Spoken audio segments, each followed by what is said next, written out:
The Democrats don't control anything about TikTok. Sure they do. Oh. But sure we won't go down that path. Wait, can you expand the panel to 8 spots? Yeah, if I can figure out how to do Listen, that. I apologize to the comments. If you go to the gear and then go to panel settings, you should be able to choose grid. The fixed grid, or we'll do this one. No, not fixed grid, just the normal grid. And then you'll have to expand yourself, but there'll be 2 more spots. Misinformation. I wish I was better at this thing. There. How about There you that? go. You got it. Look at that. This is the one I was asking you about earlier, SK, and I couldn't figure out how to do it. If I could show you the list of, because sometimes I like to go in and report comments just because I want to see if they'll actually, like, I don't know, apply their community guidelines in a fair way, and they don't. If you could see the list of the ones, like, we still saw no violation. Thanks, American. This is wild to me. I jinxed myself today. I just said this morning, I said, man, guys, it's been 2 weeks. I haven't gotten banned in 2 weeks. And then it happens every single time. Every single time. Patriot Anthony Korch wants to come up and ask Dan a question. I appealed it, I just haven't gotten a notification yet. But I do still want to know what evidence he has that Donald Trump knew. Yeah, I still want to get this point, but we're going to move on from this because it seems like this is a hot topic. I also want to get to the orchestrated and I word claim, because that's one that we hear all the time. So, Anthony, you had a question. What's your question, bro? How are you doing, Anthony? Pretty good, Dan. How are you? I don't think I've talked to you before. I don't believe so. I just followed you. Pleasure to meet you. I appreciate it, man. And usually I get like the insane trolls in my lives, but you seem like a rational person. So it's Patriot, I just want to commend you on trying to put up a rational debate. And it's unfortunate that people like Tumblr get the negative results of people having a rational conversation. So people just chill on reporting here. We're really having a rational conversation, and I think it's productive. And for anyone on the Democrat side in the comments, do not report anyone. This is probably going to be one of the better, like, good faith, like, fact-based talks that's polite, not people yelling at each other. Just let's have the conversation. Don't be right. And people that watch my lives will probably call me a hypocrite for saying that, because it gets heated in some of my lives. But I just wanted to address, I hit people as hard as they want to hit me, but like I prefer an actual discussion. It's more fun. Nah, and I think most of us rational people do. But I mean, like, obviously, I just want to address the original fear. You obviously didn't support Trump back in 2016, right? I didn't vote in 2016. I wasn't very educated on it, and I just sat it out. But if I had voted, I actually would have voted for Trump, because I thought they were both bad, but Hillary would know the system a little bit more to get more of her bad shit done. Right, so I appreciate the honest answer on that. But going back to all the fear that people had with Trump being president during his first term, like they were saying the same things, like he was going to be a fascist, he was never going to leave, he was going to take away all of our rights. Pre-2016? Yeah. I don't think any reasonable people ever thought that, like, Trump outperformed expectations spectacularly in terms of, like, how destructive things were. Well, exactly, though. That's kind of my point, Dan, is that people were having the same rhetoric, and I just want to know, did any of that fear lead to any specific actions or changes that they thought that they were claiming that they would have? Like, did he become a fascist dictator? Did he eradicate the Constitution? Did he? I feel like I got to disagree on the. Again, I wasn't informed enough to even vote that election. But looking back on it from, say, people that I trust for their evaluation of certain pieces of information, I'm not aware of, like, widespread, like, full-on, like, hey, this is going to be the end of the republic if we elect Donald Trump. Why do you think they created the Russian collusion hoax? I don't think they created the Russian collusion. Absolutely did. They from start to finish, they invited them on camera to say it was something like, "Hey, Russia, if you want to find some stuff on Hillary, you're going to be like." We're going to jump into this because I think it's a necessary topic. We've got 556 people in here, and I don't know that everyone's heard this recitation of what happened. So there's a long history that'll take hours and hours to go through. As a matter of fact, I did a live, 2 months ago on this where I walked through the timeline, and it took over 2 hours just to walk through the timeline. So I'm going to try to give you I would love to hear that in detail sometime. It's on YouTube. I'll grab it and send it to you. So this really all culminated with the IC getting a tip that the Hillary Clinton campaign was planning and preparing to wage a disinformation campaign against Donald Trump, and they were going to wage a lie that Donald Trump was colluding with Vladimir Putin to do a whole bunch of different things. And we can talk for hours about all the stuff that happened before that. But the critical point of this continues to this day. It still does. The critical point of this is that there was a meeting in August of 2016 in the White House, in the Oval Office, between John Brennan, James Clapper. John Brennan was the CIA director. James Clapper was the DNI, Director of National Intelligence. Joe Biden was in the room. Barack Obama was in the room. James Comey, the FBI director, was in the room, and I believe that Susan Rice was in the room also. She was. There may have been a few others in that meeting, and the House committees have gotten a hold of, and they've already to wage this disinformation campaign. At that point, a decision had to be made. The decision was, what do we do about it?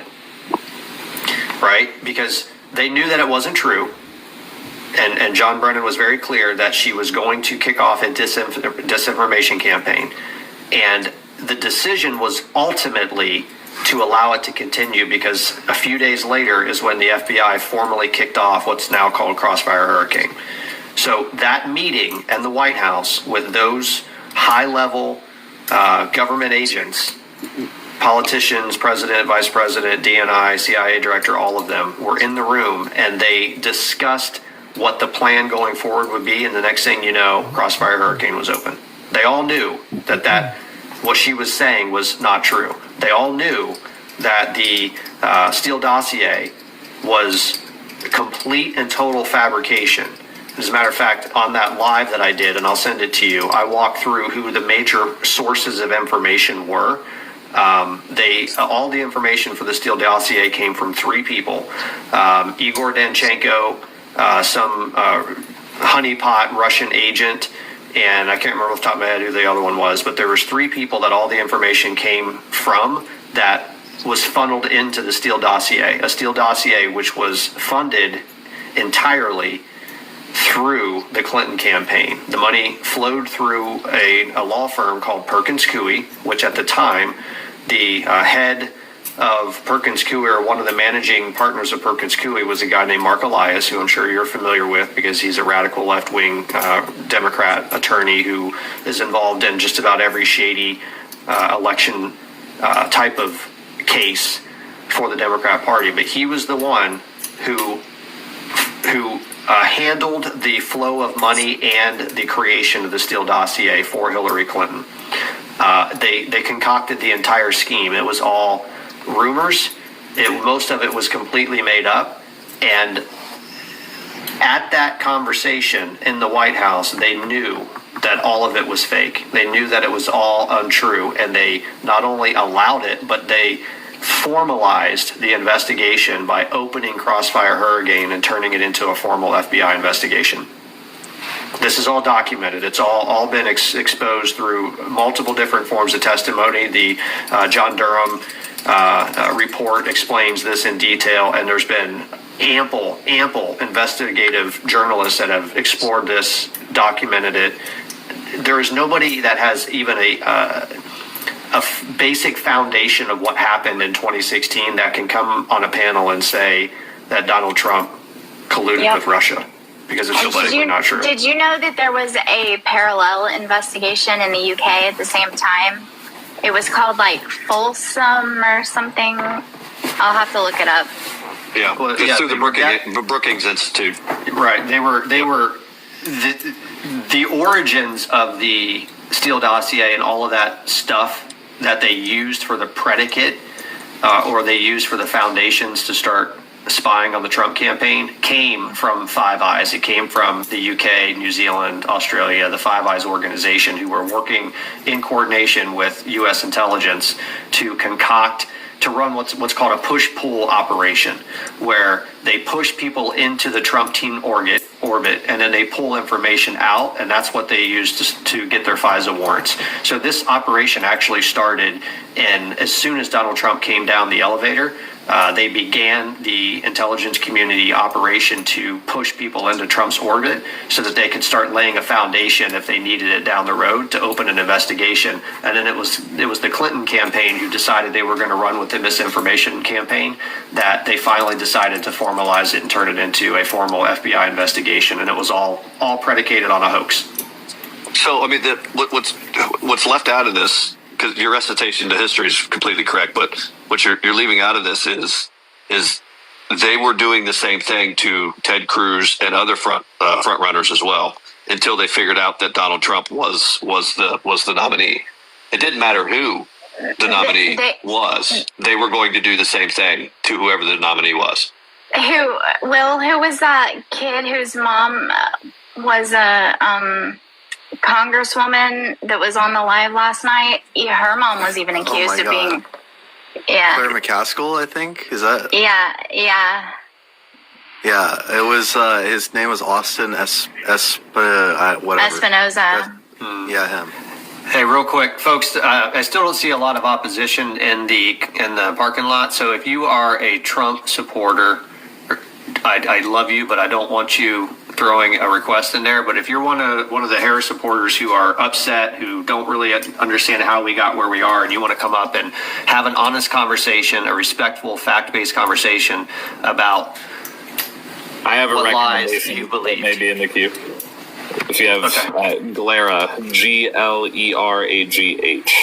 I see Limp Linguini is a thumb thugger down there. Why don't you come up with? I don't see Glera in the request. I just want to make it clear to everybody, because I know it's all over X, that I just want you guys to know, whenever Elon Musk posts about Russia collusion and the hammer of justice is coming down, he's not talking about anything from this election or anything like that. He's talking about 2015, 2016, that time period. He's not talking about now. And I think it's very telling that there's an entire group of people that seem to support one side of the aisle that have no idea what it is anyone's talking about, because again, this stuff has all been censored from you guys. And people, whenever I got on this app and started debating, I brought this up a lot because I've researched this heavily over the last several years, and I was called a conspiracy theorist whenever I started bringing it up on this app, and they didn't even know it existed. People like RTP had no idea what I was talking about when I would bring it up. So, and just so you're aware, it is real, and there is a declassification memo from January 19th of 2021, because the morning of January 20th, all of this information was supposed to be released to the public. And just a quick little timeline of that. The whole binder of information, it's like 2,700 pages, was given to John Solomon. He left to go make copies because he was going to be publishing it the following morning. And he got a call from the White House saying, you need to bring it back. There's more redactions that need to be made. And he took the copies he'd already made and the information he was given and put it in Whole Foods bags and took it to the White House and handed it over. And then Mark Meadows took it and gave it to the DOJ for them to be able to make all the redactions that they needed to make. And then they said, okay, when can we come back and get it? And they were like, well, we'll let you know. And then whenever they would ask, they would say, well, it's not ready. And then, Kash Patel was selected to be one of the PRA representatives. He went to the DOJ and they told him they didn't know where it was. And they told him he didn't have security clearance. And he's like, but I do have security clearance. Also, this document is declassified. And then whenever he tried to get it back, even though they let him look at it, he tried to take it, and they told him that it is agency property now and nobody can have it. And he's like, no, it's not. It's declassified. This is Trump's property. So it goes even further than that. Can I stop you real quick? What was Kash Patel's relationship in that? I didn't catch that. Well, Kash Patel was selected to be one of Trump's PRA representatives because of this binder of information that the DOJ got back into their possession the day Trump was leaving office. And if you don't think that whole thing that happened in Florida had anything to do with this binder of information, I've got some oceanfront property for you in Arizona. It was binders full of women. So prior to that, Kash Patel prior to that worked closely with Devin Nunes through all of the investigations into this stuff. So Kash Patel is a lot like John Ratcliffe in terms of having a bird's eye view of everything that happened from start to finish. Kash Patel said multiple times that there is still an enormous amount of information that they put in the Nunes memo and in the report that they wrote that has yet to be released, and it will be coming out. Yes. So this is why they're attacking him. That's exactly right. Yeah, so listen, you have to zoom out zoom out to like 30,000 feet now, right? So all the things that we know about Russia collusion and everything that happened as a result of that. So, I mean, the Crossfire Hurricane and Russia collusion and then the Ukraine impeachment, everything, it was just one continuous federal overstep of the deep state, of the entrenched bureaucrats that said, we are not going to allow this man to run this country. We are going to do it. We're going to stop him. We're going to work against him at every possible turn. So they're freaking out at this point because they know that the people that Trump is appointing now are the ones who know exactly what all these people did. That's what the freak out is about. So that's why you have, if Trump wins this election, that's why we have the Project 2025 lie. That's why we have, Trump's a racist, Trump's a fascist, Trump is going to end democracy as we know it. Because if he gets back into office, which he is going to, the people he's going to put in charge of those agencies, which he's doing, John Radcliffe at CIA, you're going to see Kash Patel as the director of the FBI, but he can't do it. He can't appoint him yet until Wray quits. It's not a cabinet position. Wray has to actually quit or Trump has to fire him before he can be replaced. So these people that know all of these facts, that know all of the crimes that people like Andrew McCabe and Peter Strzok and Lisa Page and all of the people that worked for them that allowed this to happen, that sought and received these warrants where they lied in the warrants, they lied in the applications to obtain these warrants. Everybody knows that when these people that were, Trump, that you call Trump loyalists, well, they're Trump loyalists because they know the coups that the entrenched bureaucracy ran against the sitting president. That's why they're pissing their pants. That's right. All right, Dan. And so we're going to get our hands back on those documents. And the second that he gets back in those office, those documents are going to get released. And and that's when the shit show is going to begin. Mark my words. That's why you have 2 assassination attempts, and I don't think they're done. Yeah, that's right. All right, Dan, I want to go back. I want to stay on the point that you tried to make earlier, and except I want to steer you in a slightly different direction. The idea that Donald Trump orchestrated an I word on J6, I'm sure, is where you're going, and that's probably, at least, maybe I'm guessing here, but I think that that's the perspective you have that makes you say that Donald Trump is an existential threat to democracy.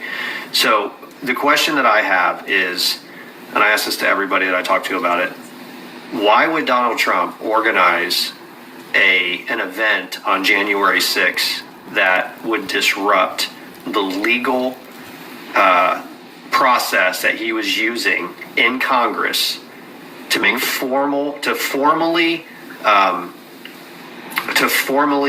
what's the word I'm looking for? Challenge. Object. Formally object to the Electoral College votes that were being cast and debated on January 6th. Because if you remember the timeline, right, the multiple media outlets had been reporting for days, if not weeks, that senators and congressmen were coming together and they were going to formally object to electors. They had met the obligation of the presidential or of the Electoral College Act rules that said you had to have one senator, one House member in writing formally file an objection. And then there's a constitutional process that plays out that, debate, all this stuff that plays out. And as a matter of fact, Arizona was the first state that was getting ready to object. And then suddenly this event happens. So we know that the Trump team had the people in place to go through the formal constitutional process to object to those electors. why would he then also organize an event that would disrupt that? Because after they came back from the disruption where they suspended the January 6th process, if you remember, all of the objections that were getting ready to be filed, they vanished. Yep. None of the objections were able to be filed at that point because Republicans basically said, okay, we give up, you can have it, we're gonna stop our objections. So are we to believe that Donald Trump is such a bumbling moron that he organized an actual constitutional process to object, and then at the same time he created an event that ended the objection process that he and Republicans organized and were actually in the process of executing? Well, I think the main reason why it makes sense is that Pence wouldn't go along with it. Wouldn't go along with what? Call it the Eastman strategy, more or less. Pence didn't know anything about the Eastman strategy. I'm pretty certain that Pence repeatedly was saying that it was unconstitutional. No, those are two. Hold on, those are two different things, right? Because what Patriot Dad is describing was there is a constitutional process to object to the electors, and there was also the Eastman strategy of the vice president simply saying, "I'm not going to certify this election," right? What was the objection? Hold on. Once you get through the objections, the entire point of the constitutional process for the objections, if there is evidence of pizzas being stolen or pizzas that didn't belong there, and it's presented in that joint session of Congress on January 6th, it actually could change the minds of the people in there, and it could force Pence to say, you know what, there's a lot that we don't know about this, and we need to look at it, so I'm not going to certify it. So Will, I would love to have you jump up here, Will, because the point that Will has made multiple times about the Eastman letter, and Dan, you're right. John Eastman did write a legal opinion that, by the way, is not the first time this opinion's been written, that the vice president has... maybe, but it wasn't actually tried this time. But it was simply a legal opinion that was written to say that the Electoral College Act was unclear in defining the vice president's authority, or really the House's authority, to reject electors in total, which obviously is the reason why the House and the Senate decided that they had to rewrite the bill, passed it in 2022. Now there's a new Electoral College Act in place. But the point is, that original opinion was not an opinion that was shared only by John Eastman. John Podesta wrote a very similar opinion as well. Isn't that right, Will? That's correct. It's very similar to what John Podesta proposed in the scenario. Trump narrowly won the Pizza Party College, but lost the popular pizza, right? So if Trump had won the Pizza Party College but lost the popular pizza, then they simulated a scenario where Biden threatened to secede the Western Pacific states. Are we talking about like that wargaming? Yeah, exactly. But why hold Eastman or Cheesebro like criminally liable? Because they're just if they're basing their opinion off of this war game scenario. Pretty certain right? They called Democratic governors. They asked them to certify an alternate slate, had them send them over, and then they pressured the Democratic Congress and the Republicans in Congress via secession. Can you? Hello? Hello? Can you hear me?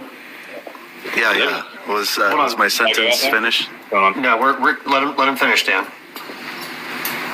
And so they leveraged secession to pressure these governors and the Democrats in Congress into certifying for Joe Biden instead of Trump.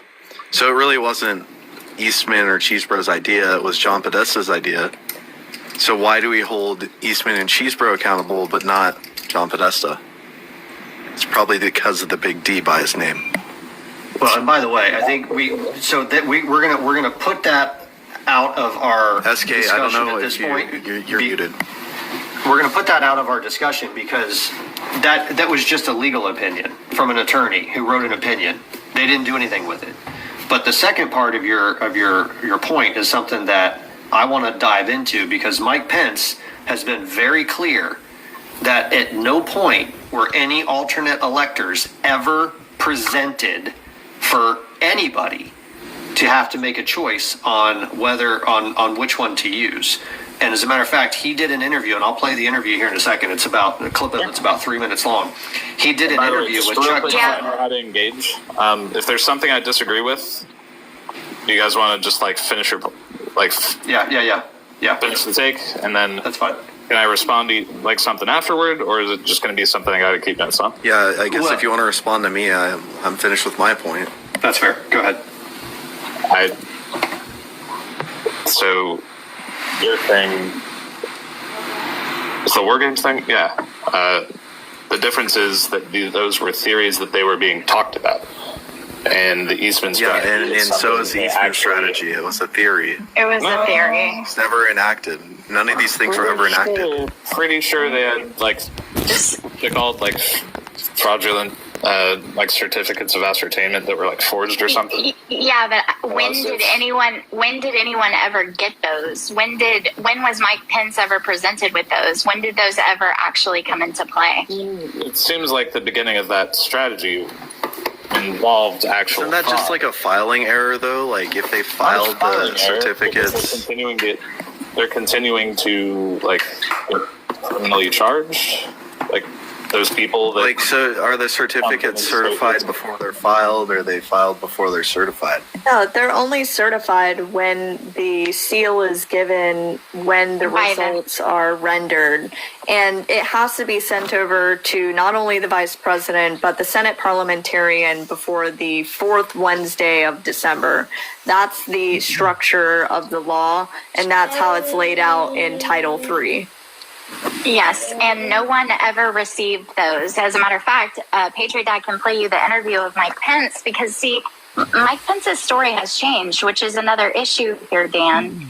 That whenever we talk about these people in government, that something happens and things change and they start doing something different than they had been doing, it raises eyebrows. And whenever Mike Pence is doing interviews and telling people that this story, and then all of a sudden that story changes several days later, it raises eyebrows. Yep. So here's what we're going to do. I'm going to play this real quick. And by the way, T-Bomb, I see you in there. I invited you up. I've been on lives with you before. I know you love to talk over people. So I'm just going to ask, we're trying to have an honest, respectful conversation, trying to understand what beliefs, what lies people have believed.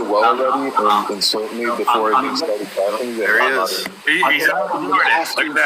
I'm going to ask you, we'll allow you to talk, we'll be respectful, but you're going to have to do the same, okay? So what I'm going to do is I'm going to play something real quick, and I'd love to get your guys' perspective on what I'm going to play. This is Chuck Todd and Mike Pence in August of 2023. Chuck Todd is asking Mike Pence specifically about this alternate electors scheme that everybody seems to hang their hat on, that says, and to Dan's point, that Donald Trump is an existential threat to democracy. So I'm going to play this, and then I want your guys' perspective on it. Because earlier this month, real quick for the sake of the panel, What's that, Dan? just a quick refresh, a clearing of the air, if you will. Yep. Can we all agree to just shake hands, kumbaya, just no poisoning of the well? T-Bomb, you gonna behave? So far, we've Yeah, of course. I don't appreciate crap for the second that I come up in the live. But anyways, go ahead. Past is the past. T-Bomb, I have a similar reputation, so don't take it personal. No, it's okay. All right, here we go. because earlier this month you told a colleague of mine here that you didn't know a lot about the efforts to secure fake electors until after the fact. But it was interesting in your book, you brought up the fake slate of electors in a meeting with the Senate parliamentarian on January 3rd. In your book, you said this. I asked her a direct question referring to the Senate parliamentarian. Are there any alternate electors from any state? She told me there were not. I mentioned that I had heard that some alternate electors had been sent from several of the disputed states. So this was on January 3rd. What can you tell us about what you knew about this elector scheme on January 3rd that prompted you to ask this question? I heard what was being talked about in the press at the time, Chuck, but I thought it was important. All right, pause right there. Did everybody hear what he just said? Chuck Todd asked him a question about the alternate electors, what he heard about it, and he said, I just heard what was being reported in the press. Look, in January of 2017, I took an oath to support and defend the Constitution of the United States.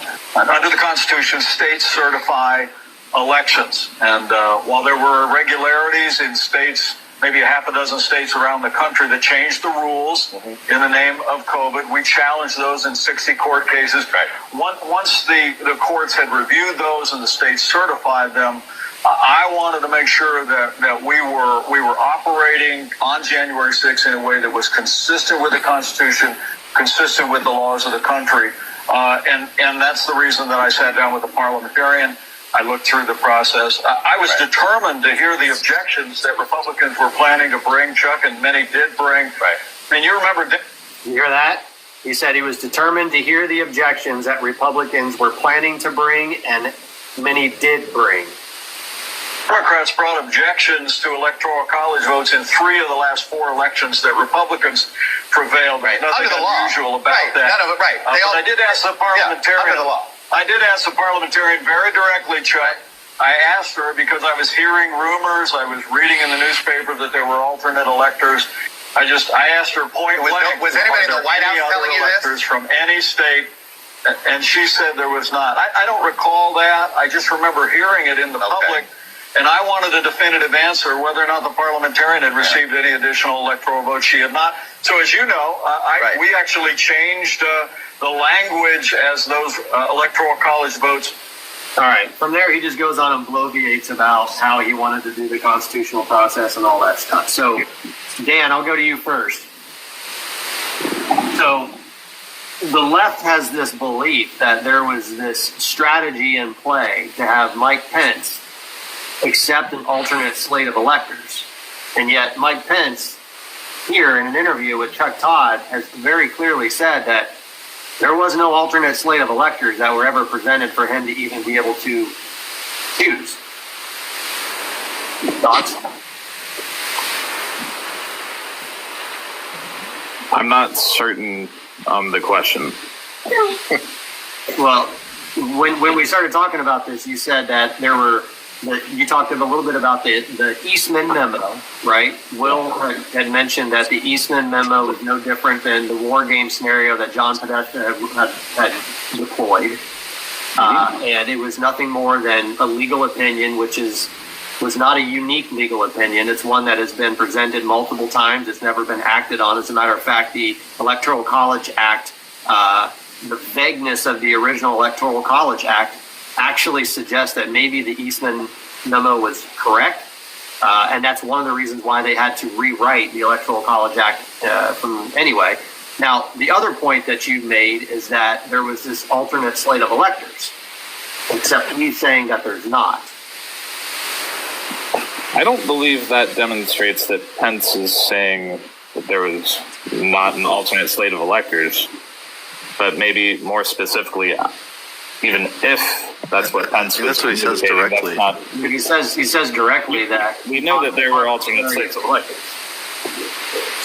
They were never presented to the parliamentarian. I could go out and I could put a document together that said these are alternate slate of electors, but unless they're submitted and certified, it's a piece of paper. Exactly. When does the certification happen? And that's Millie's critical question here. Hey, Right, but- hang on 1 second. Hey, if you're modding in the comments, we gotta have a little bit of grace with people. I want debate to happen in the comments at the same time that it's happening here. if we're gonna mute people and punt people, it's just for egregious people that are spamming, that are coming in here to try to get the live taken down. But I'm okay with having debate in the comments. So let's make sure that we're having grace and we're allowing people to discuss in the comments just as much. Sorry. I just wanted to point out, because you bring up, well, then why were people prosecuted for this or whatever? That's at the state level. That has to do with the state level. That has nothing to do with the federal level.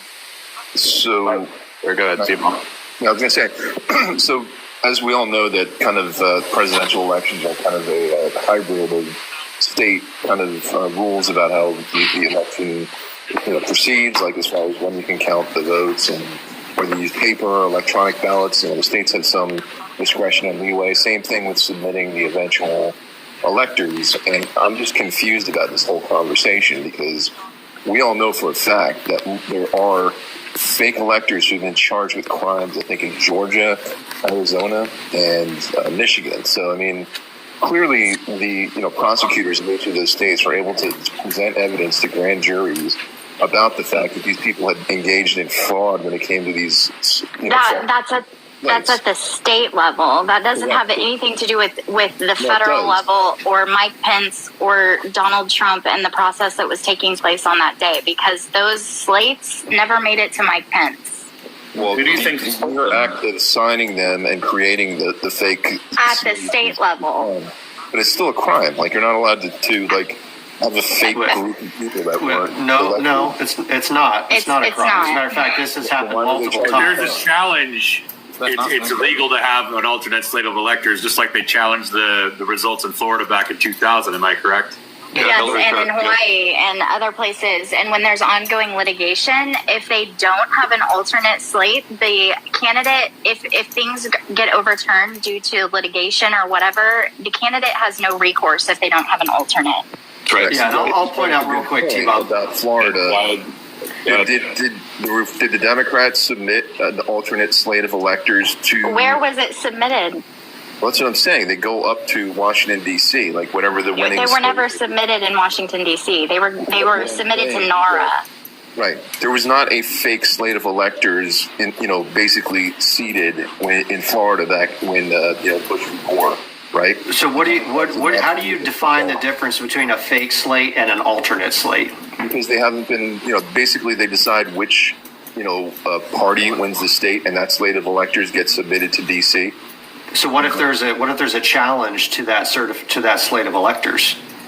Because if you remember the Nixon JFK race of 1972, 71, whatever it is, there was a challenge to the state of Hawaii, and both parties submitted alternate slates of electors because the challenge in the courtroom had not been completed yet. So there was an alternate slate of electors submitted there. And anyone commit fraud signing?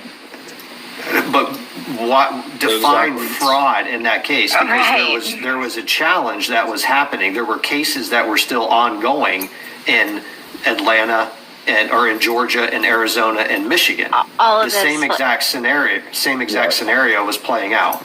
Right, and see, in Hawaii, they called it for Nixon. That's why there was recounting and all those types of things going on. Litigation. Had there not been an alternate slate, once all of that was done and it flipped in favor of Kennedy by 107 votes, Kennedy wouldn't have gotten those EC votes because there wouldn't have been those. I'm also gonna point out that it is not lost on anyone who's been following the lawfare campaign that Atlanta, that Fannie, whatever her name is, Fani Willis. Fani Willis. I like Fannie. Arizona and Michigan, which are all run by radical left-wing Democrats, are the ones who created this concept of fake electors when it's always been known as alternate electors. Yeah. And I know the charge of the left. I know the charge on the left is always, well, there's actual charges out there and people are there's been sentenced. Yeah. Well, you know what happens when the whole point of lawfare, I know you guys know this. I know T-Bomb, you know this. I know Dan, you know this. There's a very specific purpose for lawfare. It's to destroy personally and financially the targets of their lawfare campaign. So how many times, I'm not going to ask it that way.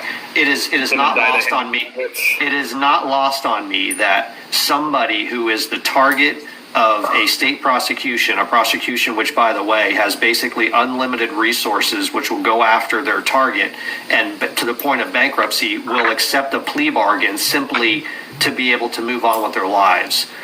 This happens all the time. It's the whole purpose of the lawfare campaign is to destroy people personally and financially. So I don't accept the idea that somebody has been convicted of fraud in Arizona or in Michigan as evidence that Donald Trump organized a campaign to try to steal a pizza party. To me, it sounds a lot more like the standard lawfare tactics that we've seen played out over the last 4 years in state after state after state, and prosecutor after prosecutor after prosecutor that has a political vendetta, an axe to grind. And just so we're aware, the filing false documents charges were dropped in Georgia. I don't think that's 100% accurate. That is 100% accurate. Can I also bring something up? Go ahead. I know that Article 2, Section 1 of the Constitution, it gives state legislators the authority to appoint electors in a manner of their choosing as well. Right, so I think that's kind of overlooked a lot by especially elements of the left when they say that it's a fake state of electors, right? Well, it's because the state didn't select those electors. Right, you can make that argument, but I think because the powers that be didn't sign off on it. They didn't certify them. Yeah, they didn't certify them, which is why they were never sent to the Senate or to the House to be considered. The Senate parliamentarian. I have a question Senate. real quick. Sure. Why is it that Jamie Raskin in 2017, when we're listening to them bring their objections, why does he come forth with his objections and saying that there was electors not lawfully certified? Why do you think he said that? I don't know right offhand. What was it, Jamie Raskin? In 2017, do you want me to play the video for you? Sure. I'm just curious could you restate what you said? Right. So when Donald Trump won in 2017, Democrats brought multiple objections. And one of the objections that was heard on the floor was by Jamie Raskin. And he said that the reason for his objection was there was electors not lawfully certified. And we're talking about the 2016 election on this one? Correct. But the Jan 6 fell in 17. Wait. Yeah, I think Millie kind of advanced the ball on that one because I'm curious where you're going with it also.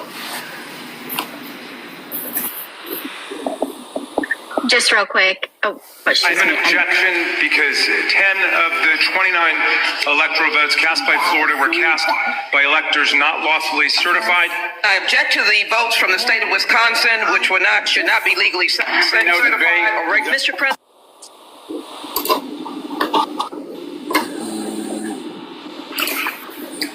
So I think Jamie Raskin said that. I shouldn't agree there. So is he claiming that there were fake electors that were submitted? Yep, that's certainly what he's suggesting. In 2017, Jamie Raskin is making this ordeal about there being pizza party, bad pizza tickets going on. Points to 27. What the pizza thing is, I don't know what that code word is for. Well, we're on a conservative live, so we have to be careful. We can't talk about e-words. The first Tuesday in November, that day is like a pizza party, and the things you cast themselves would be like pizza slices, so you can just go from there. Those machines are like pizza ovens. Okay. Because conservatives have to speak like 4-year-olds on this app so they don't get nadered. And I just wanted to clarify those counts that were relating to filing false documents that were dismissed here just a few weeks ago are counts 14, 15, and 27. Those all have to do with filing false documents, and those were dismissed. Trump was only charged with 2 of them, but those 3 charges were dismissed from the racketeering case. And then in the springtime, counts 5, 28, and 38 were dismissed against Trump relating to that phone call. That phone call was tossed out. No, Yes, back in the spring of this year. 20 other. They dropped counts 5, 28, and 38 against Trump in the springtime. Those were relating to the phone call. They threw that phone call out of the case. And then now, just several weeks ago, they dropped counts 14, 15, and 27, which all have to do with filing false documents. And Trump was only charged with 2 of those this last time. Over 30 charges still pending against him, right? And would that also have something to do with the presidential immunity ruling from SCOTUS? Actually, I think 5 of Trump's charges have been dropped. So I'll pull his indictment really quick, and I'll tell you how many that leaves. I just want to get back to something that the host was talking about, the whole concept of lawfare, which I kind of reject that whole idea. And the reason for that is, we all know that when Donald Trump ran for president in 2016, one of the favorite things that people were shouting at his rally and that Donald Trump would laugh along to and also talk about was, locking her up, meaning that he's going to lock up Hillary Clinton if he were elected. So he talked about this for a long time. He gets elected, spends 4 years as president, has all the resources of the Attorney General and the Department of Justice, and is never able to bring a single charge against Hillary Clinton. And then he also implements what's known as the Durham investigation, which he said was going to bring down the Clintons and the Obamas. And after, it was an extremely long investigation, it cost several $1 million, and it did not end up bringing a single, nobody got, there was 2 pretty low-level attorneys, I think, that ended up getting indicted. They were both found not guilty. So not a single guilty plea or anything stuck. But it did reveal that Crossfire Hurricane should have never happened, right? Hold on, Anthony, hold on, let him finish.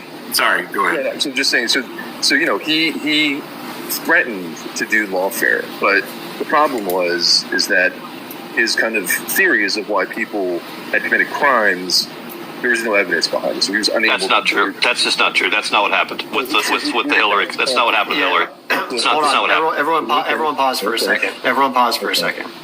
So, T-Bomb, I know you haven't been here the whole time, and I just kind of want to make sure we set the ground rules. So, we're trying to allow people the opportunity to talk, but when gaslighting happens and someone jumps in, like Nam just did, then we're gonna dive down the rabbit hole of what you just said because it's not true, right? So, can I do that as well?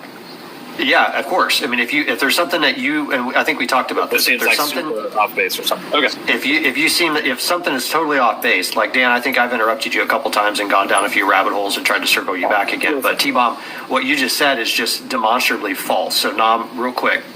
Just 30 seconds if you can. Well, yeah. So the lock Hillary up. I mean, that didn't come out of a vacuum. That didn't come out of nowhere. If you remember earlier that year in July, you had James Comey, who came out and made a unilateral decision without supposedly coordinating with the Attorney General that he was not going to recommend charges for her destroying classified documents that were on her server that were under subpoena, where she had the email server in her basement. I believe it was in her bathroom that had classified documents on it. The only way you get those to that server is if someone had taken them and put them on that server. We have the ZipperNet, right? So we have classified environments, classified networks. The only way you get those things from a classified environment to an email server is if someone does that intentionally. And she used it. And that server, all of that information was under subpoena, and she destroyed it instead of turning it over. That was the context for lock her up. Her classified documents case was egregious. James Comey actually rattled off the litany of crimes that she had committed, and then at the end of that speech, I believe it was July 5th, actually, the end of that speech, he said, but we're not going to prosecute it. So then Trump's response was lock her up because she had committed crimes. She was not a president. She was not a sitting president that had declassification authority or had access or had the ability to declassify and share anything that she wanted to. She had no right no legal authority to have those classified documents outside of SCIFs at all, but she did. Right. And I'll say, So now hold on, I'm not done yet. So we had so he says lock her up, and then when he gets into office, and Donald Trump has spoken about this several times, he made a decision not to pursue it because it would tear the country apart. Those were his words. That's hilarious. That's exactly what he said. That's hilarious. Because there's always been a precedent where you just don't go after the previous administration. Right. Like they kind of just respect the fact. Sorry, Jessica. Sorry, go ahead. I was just going to say, they usually just respect the previous administration and they don't use this type of lawfare to go after the previous administration. And that's what everybody was saying whenever they started going after Donald Trump like they did. We all kept saying, you guys are just setting up this precedent where every time an administration leaves office and a different party is taking office, you're going to have these people prosecuting all the people that were in there before, where there had been this respect before.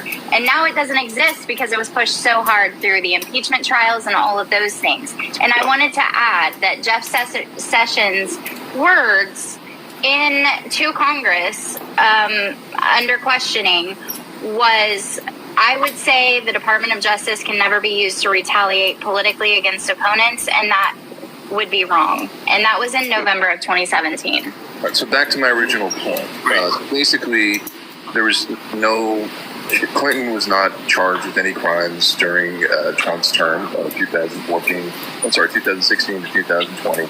Also, the Durham investigation did not result in a single guilty verdict. And again, that was, if you want to talk about lawfare, that was Trump's attempt to find out the origins of the Russia investigation and accuse the people who had done that of crimes. And he said it was going to take down the Clintons and the Obamas, which means it was specifically initiated to take down his political opponents. Okay. Sorry, T-Bob, stop there for a second. T-Bob, sparing the stuff about how Donald Trump didn't want to do lawfare and how he didn't want to, all right, T-Bob, we can stop the gaslighting for a second. Stop there for a second, T-Bob. Stop. Wait, who determines? T-Bob, 1 second. I do. I'm the host. I get to determine it. So stop.